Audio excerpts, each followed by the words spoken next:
Hi friends, and welcome to 2023. If this is your first time here, welcome. Hi, my name is Heather, and if you're not new here, welcome back. I'm glad that you're here and that we get to spend some time together. So this year is going to be the year of bags, the year of bags. So as you'll have seen from the intro, which hopefully I finished in time for this video, this is going to be the year of bags. So we are going to make a new bag pattern every year for all of 2023, except for those weeks that I'm on vacation or something else is going on.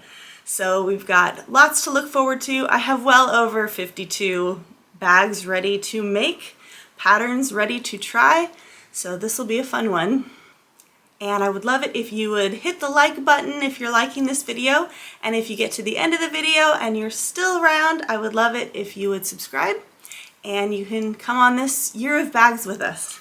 So here we have tons of bags ready to make. So we've got bags and bags and bags and more bags that are ready to make. So what basically happened here is I got bit by the sewing bug. What was it, 2017, 18? It's been a while. Those first 2 years, I went crazy. I bought all the fabric. I bought tons of patterns that I wanted to try out.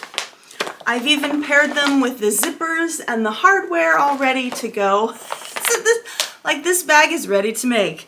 And then I figured out, oh boy, this is a lot of patterns that I have to try. And maybe we should come up with some bag patterns to go in the product line, because I have an online store and I'm trying to sell these bags that I make. And maybe I should go into production, and after I find a few patterns, I should make bags in multiples to put in the store. So that's pretty much what we did last year. We took the bag patterns that we know we liked and we made multiples of them. We did the craft fairs, we sold them online. And so this year, you know, looking back that last video, it's great to see everything that I made and I feel very accomplished. You always focus on those things that you didn't make or you didn't finish, but it was great to celebrate the things that you did finish. So pop it down in the comments. What did you finish last year that you're really proud of, or a new skill that you learned? I'd love for us all to celebrate with you and congratulate you on that and all of your finished products. So after I made a few of those patterns, you know, you make a new pattern and you feel like a beginner all over again. Even if you've gained some experience, you've gained some confidence, you've gained some skills, you're still doing a new pattern from scratch. So I got to the point where I had beginner's fatigue, and I just felt like I had low confidence going into each product because everything was new, you know. So that's when I decided to pivot and make some of the bags like over and over and over again. And I got really good at those patterns. And now I think it's time to go back to that beginner mode of trying new patterns. I've got these 2 big bins full of projects ready to make, and I have more in my craft room. So that's where we're at. We've got a lot of stuff to clear out. Plus, you know, the fabric's just sitting here, not being used, not being made into something. So I'd really like to make the projects. So we're gonna try a new bag pattern every week. We have some interesting ones, like this one, which has a wire frame. So I already have the wire frame and everything ready to go. We just have to put it together. So that's a new skill that I would be learning, is how to install a wire frame. And then we have the intimidating wallet projects. I have not made a wallet yet. It's something that I would like to do. It's something I would like to sell in the shop. And I just find them very intimidating for some reason. So we're going to tackle that this year as well. And we also have the very intimidating backpack. So I haven't made a backpack purse yet. It's a pretty typical request. A lot of people like to have the backpack purse with the two straps. They just find it more ergonomic wearing a purse. So I would love to be able to make this one. There's just a lot going on there. You know, there's a tab in the front, there's the adjustable straps, there's the thing that attaches it to the back. So just very intimidated by this pattern. So we're gonna tackle that this year as well. But first, we are gonna start with an easy pattern. So this is a new pattern for me. It's the Terrific Tote by Rosie Taylor Crafts. And what I love is this. So we're not gonna do this challenging quilt piecing right now. We're gonna do this easy one just to get our confidence up. And it is a present for my coworker for Christmas. So we picked out some nice Disney fabric. She's a big Disney fan. So picked out some old school Mickey and Minnie Mouse. And this red is going to be the bottom and the handles. And then we picked out this cute fabric for the interior of the bag. So this is going to be the first make that we're going to do for this year. So kind of get our feet wet, get our confidence up. And then after that, I've got a whole bunch of fabric lined up to make some drawstring tote bags or drawstring project bags with a little handle. It's a Can Do Crafts pattern, so we'll be doing that next just because I have all the fabric and the zippers and everything ready to go. So we'll just knock through those and then we'll get into, we'll work our way up to those challenging patterns in the end. I'll also give you an update on the Christmas blanket. It's going very well. I've got a lot done with that, and we're just going to be packing up all the Christmas stuff before I go back to work. Okay, so let's get to cutting out this pattern and getting this bag ready so that when I go back to work on Tuesday, I can give Jane her present. Let's go.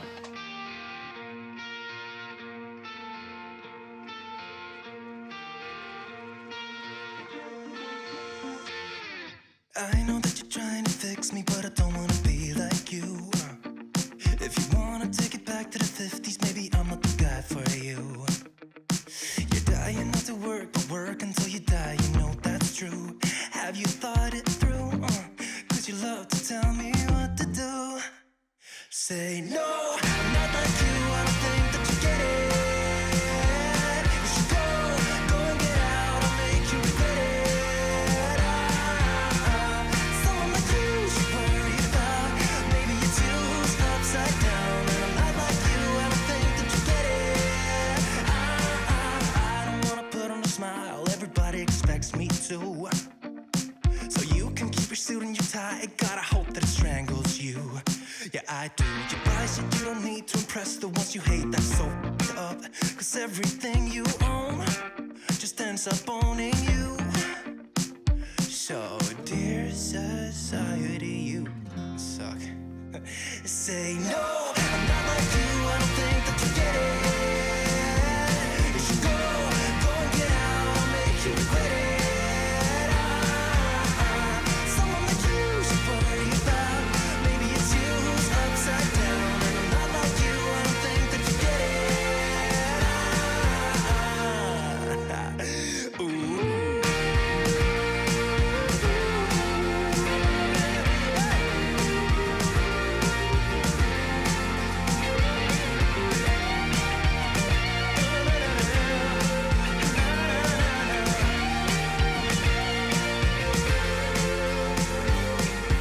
Dear society, you suck. Am I the only one who's outside of this box? Who cares about your posts? I know they're only fake. Show us what you own and how much money that you make. Yeah, I know that you're trying to fix me, but I don't wanna be like you. Keep your stupid job, pretend that you're the person you wanted to be. And you're dying not to work, but work until you die, and you're dying not to work. So I was using these cutting measurements for the canvas tote because I'm not quilting this whole thing. And it's 11.5 and 19.5 is the width. And I went to cut the interfacing and I'm looking at the wrong set of instructions. I'm looking at the cutting measurements for the quilted tote. So I'm sitting here thinking, how did I mess that up so badly? I cut everything 1/2 inch short. Lovely. So at least I had enough fabric. I recut everything at 12, which now is wrong, but I've already attached the interfacing to everything. So I get to cut a half an inch off everything now. Oh, that's so painful. I guess I could technically make a second bag with this same fabric if I wanted to. Jeez. Okay, so we have our exterior zipper, and I remembered that I had some Mickey zipper pulls, so I'm going to use that on the outside, and then this one goes well with the interior fabric. So this is just a little zipper pocket on the inside. So I guess I'm going to go through all the pieces I just interfaced and make sure that they're all the right width now. Not to work, but work until you die, or die inside. Say no, I'm not like you. I don't think that you get it. You should go and get out and make you regret it. Someone like you should worry about. Maybe it's you who's upside down. I'm not like you. I don't think that you get it. Yowza.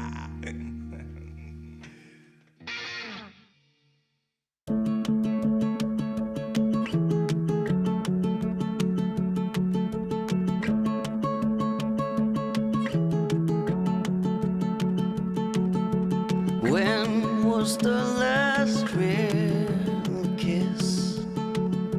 When did it turn from that to this? When did the last spark fly? Okay, what you just saw there was me making a classic mistake, which is why when I do a pattern for the first time, I really like it to be a prototype and not have the pressure of it being a present, which this one is, because it's the first time you're reading through the pattern. Each pattern maker has different quirks when they write a pattern.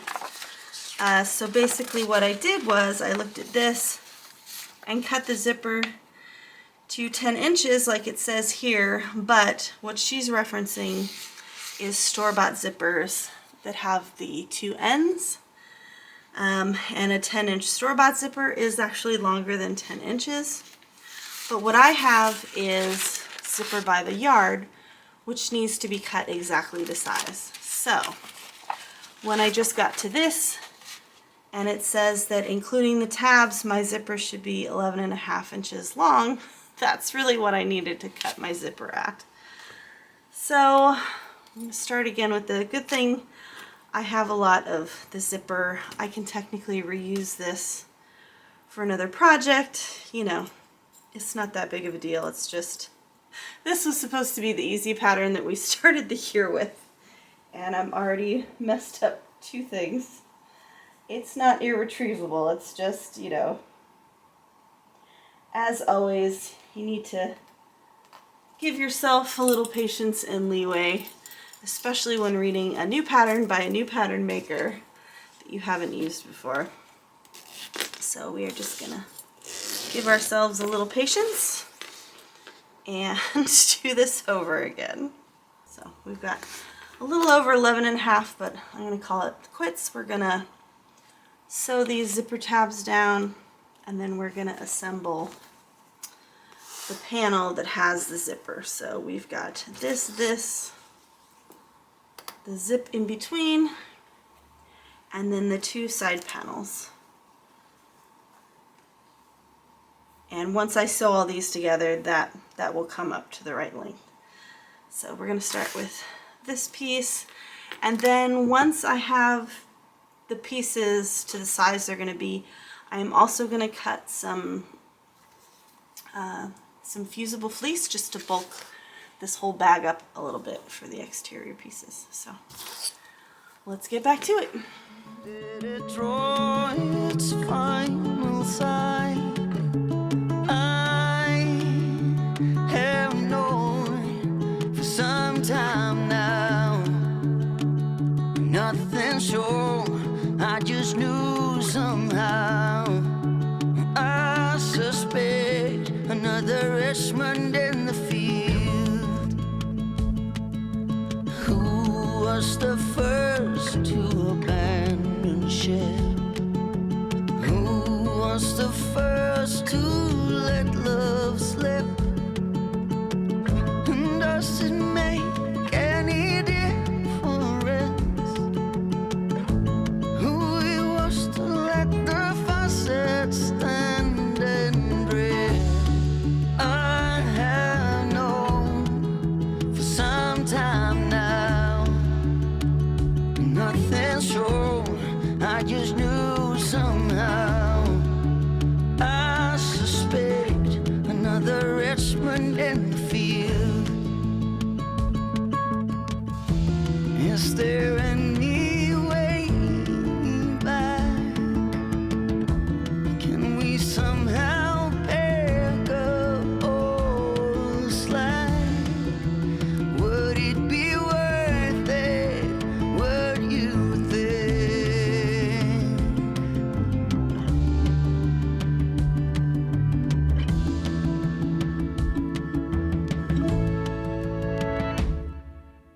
I have known for some time now, and nothing's sure. I just knew. Okay, so we have our handles done. It's one of my favorite things to do, is press and sew handles. They're just a no-brainer for me.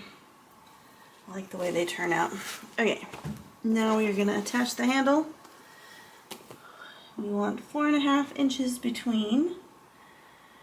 Overlap the top.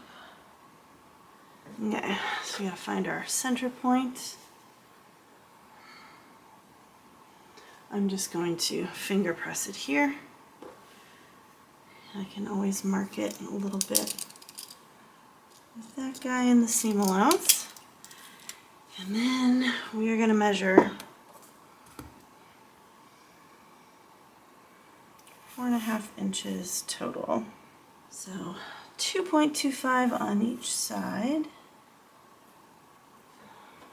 Attach that there. I like to keep this part that has the seam on the inside. Just hides it a little bit. And she's saying to overlap it by 1/4 inch. Just kind of gives it more thickness there if it's sticking further in the seam. So that's what we're going to do. And then I'm going to go over here. We want to make sure that this is not twisted, that the handle is flat. Last thing we want to do is sew it on twisted. Going to kind of pull that away. There we go. So it's going to be 4.5 inches between the handles. I'm just going to remeasure that again to make sure. Yep. And then we're going to do the same on the other side. I suspect another Richmond in the field. I suspect another Richmond in the field. Yeah, I suspect another Richmond in the field.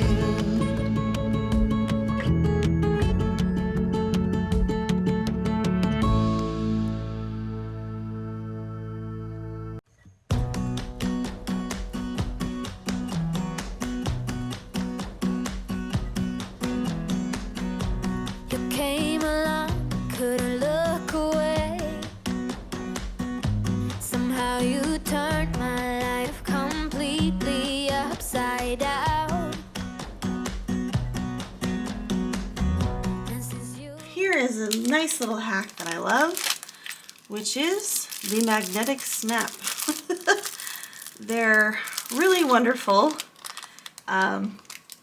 They come in handy, and they're a lot easier, in my opinion, to install than a zipper. So in a purse like this, if we had a recessed zipper, it would be quite an ordeal to put in. So this kind of takes the place of the recessed zipper, is faster and easier to install. And most times, unless unless you've got a ton of stuff in your purse, you're going to be okay with just a magnetic snap closure. Especially in a tote bag like this, you don't necessarily need it zipped up, whereas a purse you might want it zipped up. And I even have one in my main purse. It's just a magnetic snap. And since it sits upright, it doesn't really fall over or anything. I'm fine with that. But, you know, I think it's all a question of taste. So I do switch it up in purses a lot, but in tote bags, I really like to have this option. So we've got a male and a female, and they just zoop, click together. This is a slim magnetic snap. There's one thicker than this, but these are very powerful magnets, and I can't even get apart with my teeny little nails. So we just need the slim one is good enough. So what we have to do now is really line up these two so that when we snap them together, they match up, because I've done that before, even on this one, which is why this one is my purse and not in the shop, is because I got the snap a little bit not lined up. So this is now my purse. A foolish heart and healing thought I would be fine. No matter where I lay my head, another town, another bed. No matter what I do, I'm still gonna be dreaming of you. And then what we're gonna do is we are gonna cut, seam rip a little hole here. Whoa, you don't wanna go too fast. If you go too far, you're gonna be outside what you need. So you just wanna make sure it fits. And then a tip that I got from Sarah at So Sweetness, if I can find my little bottle, is we're gonna put a little fray check on there. So this is a cool product, fray check, and it just helps an end not fray. And since we have this hole now, we don't want that to fray. I have not used this in quite a while, so I'm just gonna put a little bit of that on those two little cuts I made. And since this cut went a little bit higher, I'm really gonna make sure I do that. And then we're gonna stick the magnetic snap in. There we go. And we're gonna turn that over, and we're gonna push these down. I like to do this with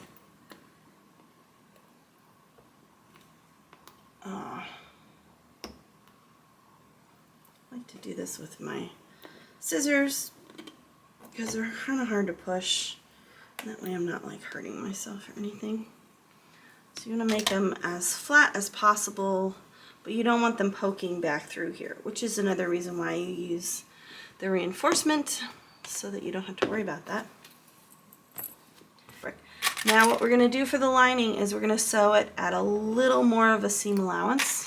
We're going to start at 1/4 inch at the top so that it matches up with the exterior fabric when we put those together. But we're going to come in slightly. So we're going to start at 1/4 inch, and then we're going to kind of go in at an angle so that by the time we're at the bottom of the bag here, we're at about 3/8 inch, and then 3/8 inch for the bottom as well. Just kind of helps the lining not be so loose. If we were to sew the lining at 1/4 inch like the exterior and put this inside the bag, it's just going to be a little looser than we want. So we'll do that, and then we'll box these corners, and then we're almost done. Who I try to love, it's always you I'm thinking of. No matter what I do, I'm still gonna be dreaming of you. Your silhouette dancing on the wall. I try to close my eyes, but they're not here. You call.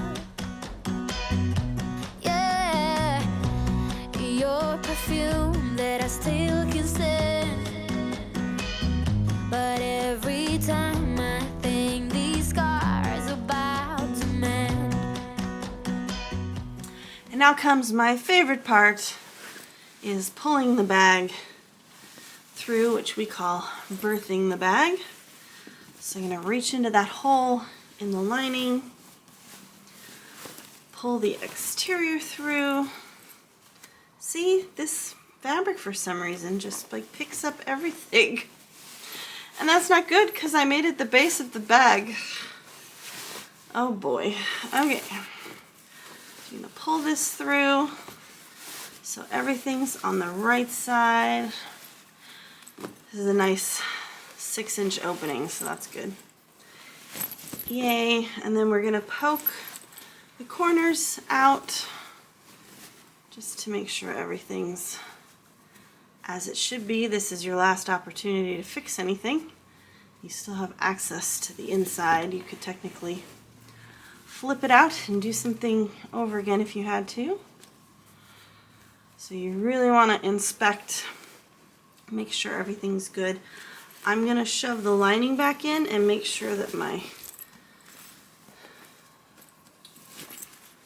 Make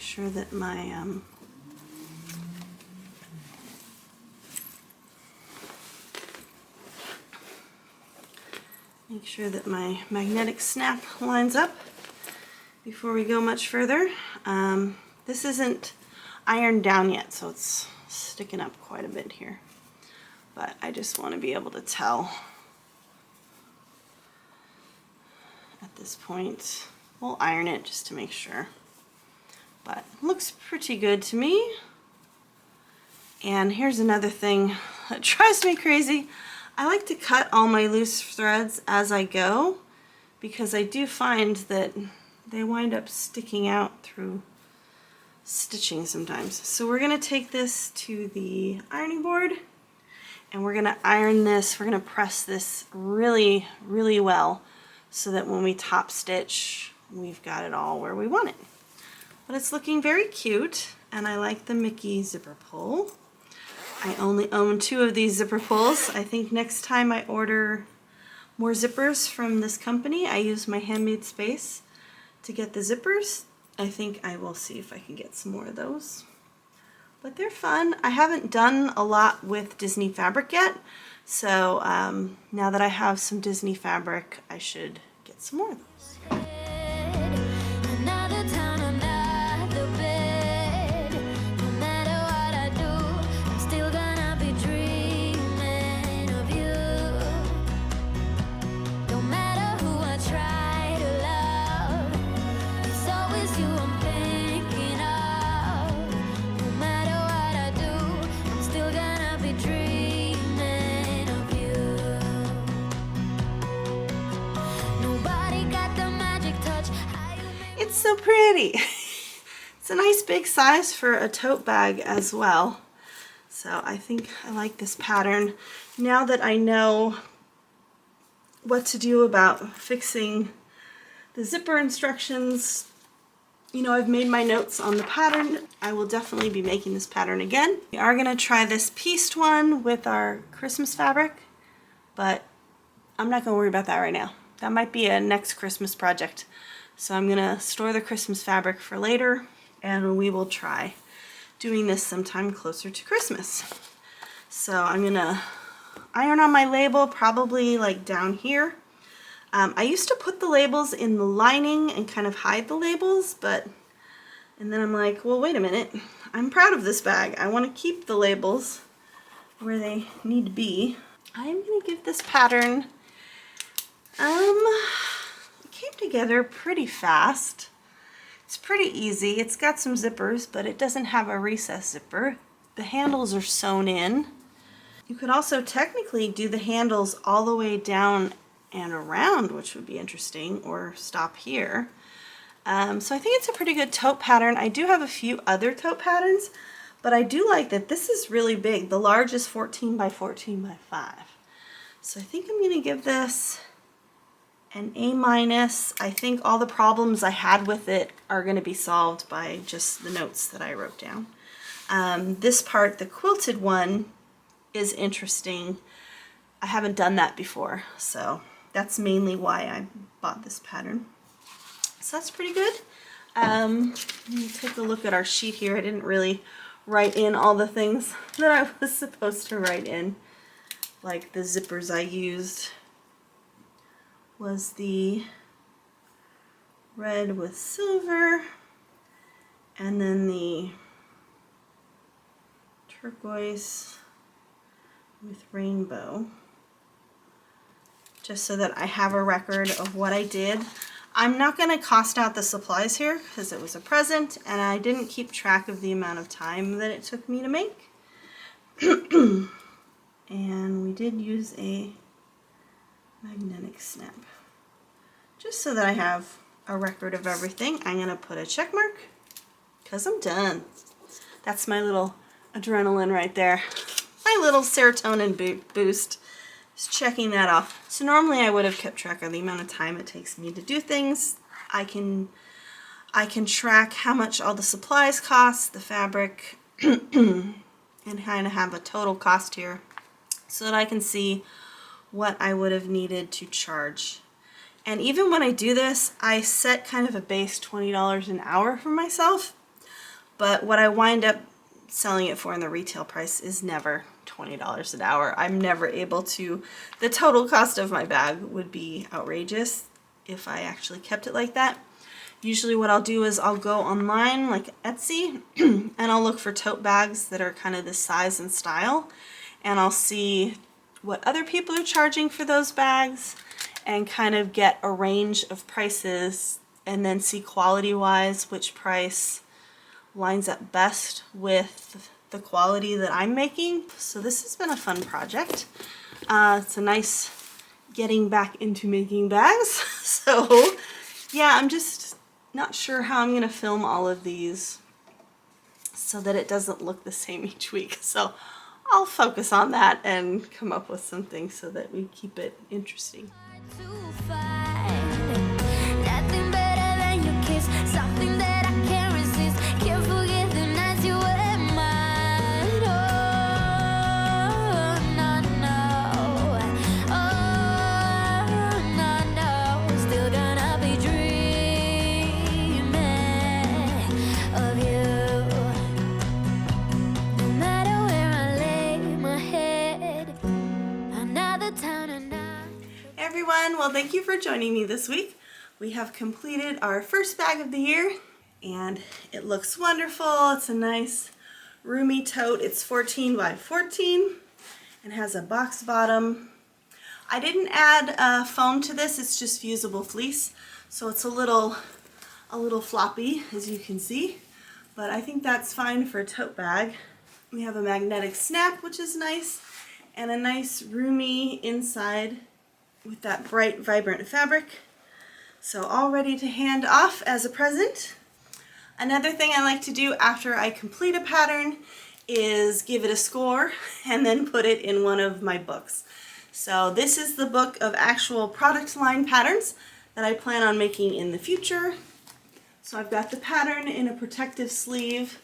If it has pattern pieces, I've also got the pattern pieces cut out and put in there, and I clip them by size.